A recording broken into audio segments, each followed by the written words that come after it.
Hey friends, welcome to Unit 4. I've titled this Mastering the Dragon. Mastering the Dragon of Panic Attacks without the use of medication.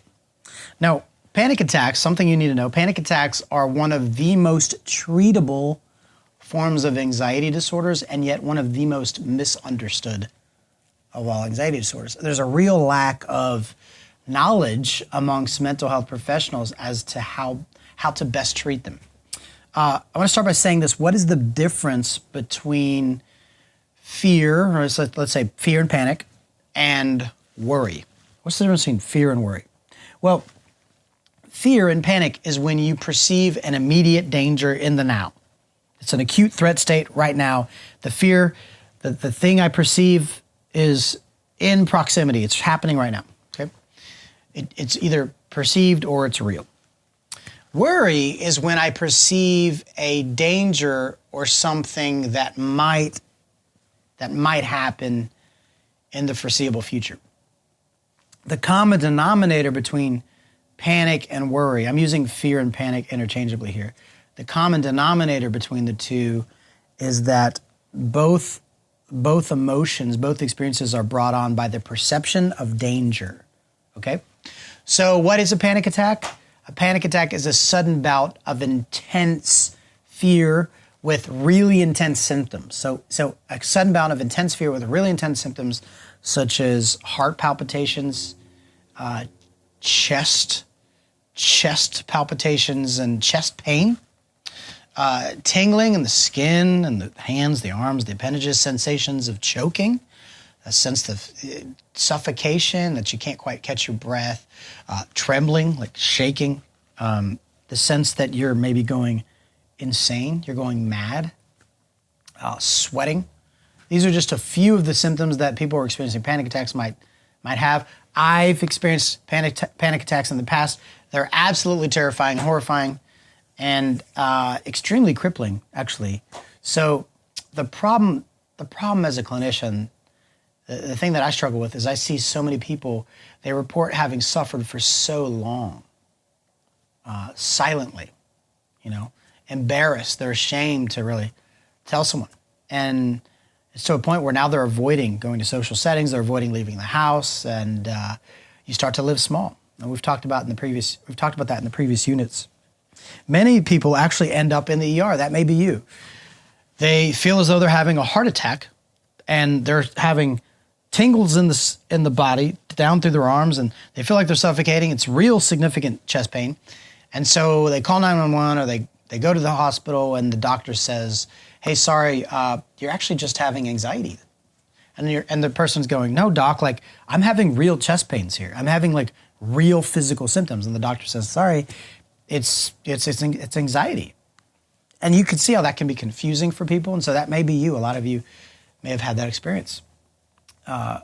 And so again, the repercussion of these panic attacks is that we begin to avoid, especially we begin to avoid the area where we had those panic attacks. So if it was in a car, you now begin to avoid cars. If it was at the mall, you're now beginning to avoid the mall. If it was at church, you're not maybe going to go to church anymore. If it was on stage when you were playing music, perhaps now you're avoiding doing that. And so I get this question a lot. What are the causes of panic attacks? And I always ask my patients this first question. Over the last 6 to 12 months, have you had any significant changes in your life?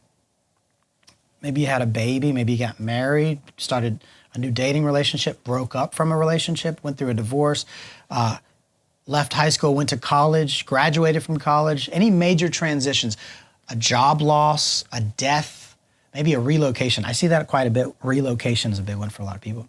See, what happens is we go from familiar, like I know the state of San Francisco, but I've just moved to Raleigh, North Carolina. I was in a familiar zone, and now I'm out of my familiar zone. And again, of course, the nervous system, when it moves into unfamiliar territory, it automatically can move into a threat state. It's unfamiliar territory. Your panic, this is going back to the unit on nervous system. Your panic is a direct result of a hypersensitive amygdala. Remember the 5-inch man, the trigger happy sniper? The panic is a direct result of a hypersensitive, trigger-happy amygdala and the misinterpretation of your symptoms. Now, I want you to remember the brain has a difficult time recognizing the difference between what it perceives, what's imagined and what's real. And we talked about scary stories and going to a scary movie in the unit on the nervous system. If you need to go back and watch that, go back and do that now. Pause the video and go do that. But I want you to have in your mind what the brain looks like, what the amygdala is, what it does, all right? Remember, the amygdala can be malfunctioning, can be hypersensitive. And in the instance of panic attacks, what's happening is that emotional brain is sounding the alarm when there is no real immediate threat. Now, before I go any further, I want you to envision a Pepsi bottle, like a 2-liter Pepsi bottle, and what happens to a Pepsi bottle. Actually, I've got my bottle here. Pretend this is a 2-liter Pepsi bottle. You shake it, it's taut, right? And it's pressurized. Well, if you open the lid too quickly, what happens is you get this massive explosion. Well, imagine a person who's got lots of stress, lots of anxiety in their life, and there's an explosion. For a lot of people, that's how panic attacks work, is there's a subtle buildup of pressure. There's a subtle buildup of adrenaline and cortisol, and then there's this explosion. Sometimes you can feel it coming, and sometimes you're just watching TV on the couch, and then boom, there's an explosion. And we'll get to some of the reasons why that might be. I want to alert you to some of the medical causes that you can go discuss with your primary care physician. Hypoglycemia can trigger panic attacks. Hyperthyroidism can trigger panic attacks. Excessive caffeine, withdrawal from alcohol and tranquilizers and even cannabis can trigger anxiety and panic attacks. And so you need to discuss some of these things with your primary care physician. Just make sure those aren't the issue, okay? Now, moving into solutions.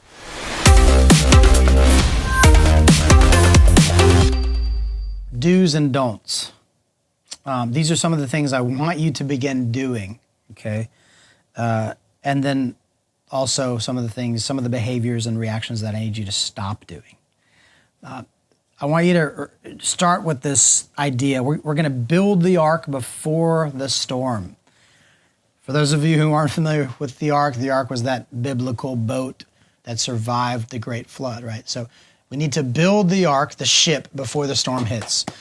Because for a lot of you, you're going to have another acute episode of anxiety. You're going to experience possibly another panic attack. And you need to be prepared for when that hits. What are you going to do when that hits? Because what you do when it hits is the key factor.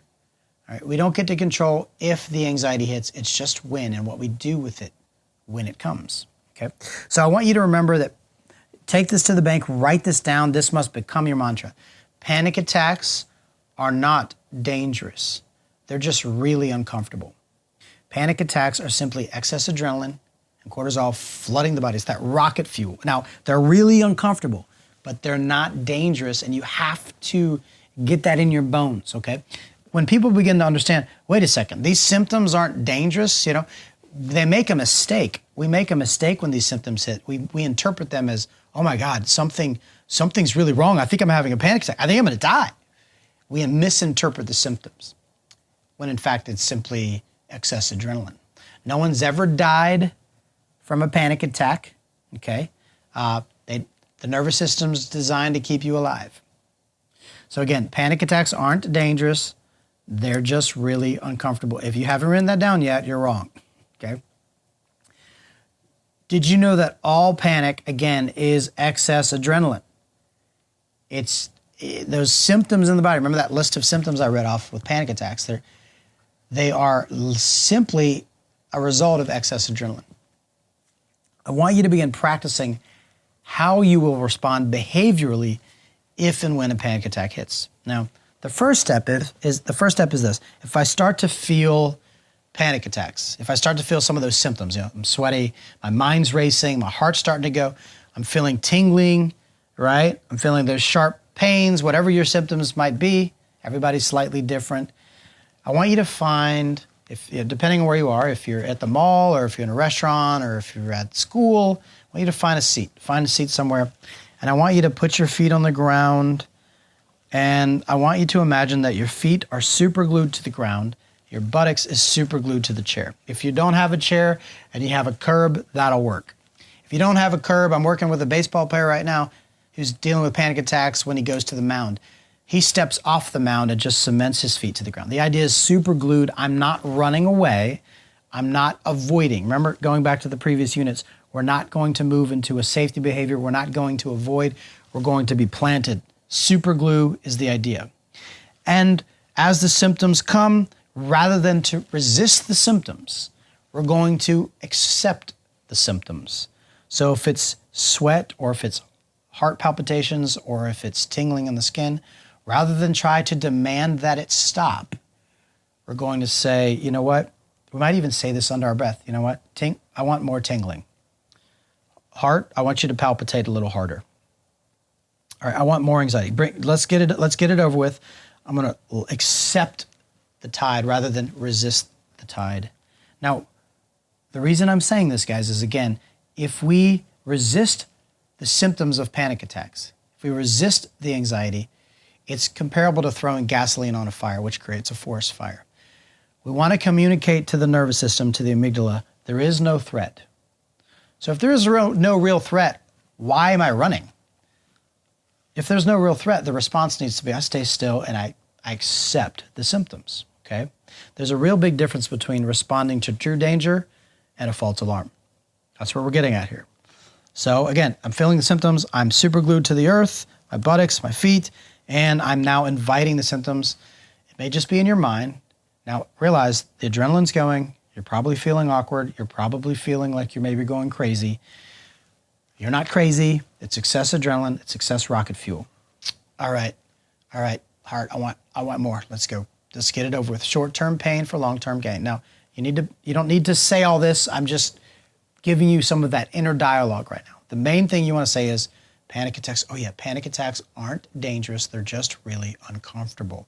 I'm fine. I'm not fragile. I'm supposed to accept the symptoms. Okay, let's go. Radical acceptance. Okay? And I want you to role play this. So I want you to pretend like you're having one. When you stop the video, you're going to go sit down and pretend, okay, here's what I do. I find a seat, I super glue, panic attacks aren't dangerous. I'm not fragile, I'm fine, this is excess adrenaline. I'm just going to let it ride out. The average panic attack is between 3 to 10 minutes, depending on how you respond to it. If you keep resisting it and you try to go outside, if you try to get up and leave, remember the amygdala reads that as, oh look, she's leaving the room, there must be a true threat. Let me give her more adrenaline to help her escape it. If you try to do some fancy breathing technique, this is where a lot of clinicians get it wrong, and this is where a lot of you have been misled. If you're having a panic attack and you're attempting to do some radical breathing techniques, what you are doing is throwing gasoline on the fire. Here's why. You're communicating to your amygdala, oh look, he's doing some intense breathing. That means he's trying to escape this anxiety. Well, let me give him some adrenaline to help him escape. Do you see how it's paradoxical? I'm asking you to do something that seems unnatural. I'm wanting you to communicate to your amygdala, look, there's actually nothing wrong. I'm not moving. In fact, I'm accepting. And it begins to confuse the amygdala. This isn't talk therapy. This is behavioral therapy. I'm doing something with the body. Now, I do want you to exercise 20 minutes per day for 4 days per week, cardio. I want your heart rate to get up. Now, some of you aren't exercise type people. I don't care. I'm telling you, as a clinician, you need to engage exercise. I don't care what kind of exercise it is. Find something that's remotely your thing, okay? And you also need to realize that medications can block the relearning of the emotional brain. Just like, like when we self-medicate through alcohol, it dumbs down the nervous system, okay? It actually suppresses things, and it can block relearning. The idea is we want to retrain the brain. It's called neuroplasticity, where we're retraining the brain. The brain can change. That's the beautiful thing about this. What I don't want you to do, again, is I don't want you to seek to escape, because that confirms the threat to the amygdala. I don't want you to do any fancy breathing. You need to regulate your caffeine intake. Some of you are more sensitive than others. I actually have to regulate my caffeine intake. I drink very little throughout the day. And finally, I need you to stop with Dr. Google. Stop believing everything you read. Half the Google articles will tell you to do some fancy breathing, and I'm telling you, it's perpetuating your panic attacks. Now, moving into the challenge, again, I want you to role play and practice what you're going to do if a panic attack hits. And here's the really hard part. You role play it in your house, role play it in your office, that's fine. But I want you to actually go try to trigger a panic attack. If you had a panic attack at the mall, I want you to go to the mall, to the bench where you had the panic attack. Your amygdala is going to see you going towards the threat. And I want you to try to trigger one so you can practice your skills. What? I'm doing the C-course because I don't want panic attacks. It's paradoxical treatment. As the amygdala sees you going towards the threat rather than avoiding the threat, you're doing the thing that you haven't been doing. It's the exposure to the things that you are afraid of that is curative. It actually confuses the brain. And I want you to utilize this kind of language, like I'm willing to take the hits. It's short-term pain for long-term gain. You're in the game of retraining the brain here. Now I'm going to give you a little secret. What a lot of people experience is they go to that mall, or they go to that park bench, or they go sit in the car where they had the panic attack, and they try to bring one on, and they can't actually do it. The reason being, the amygdala gets confused. A lot of you will find that is the case, but I want you to be intentional about trying to trigger a panic attack, which I know is really, I'm asking you to do something extremely uncomfortable, but I'm telling you, this is the treatment. This is the best treatment for panic attacks.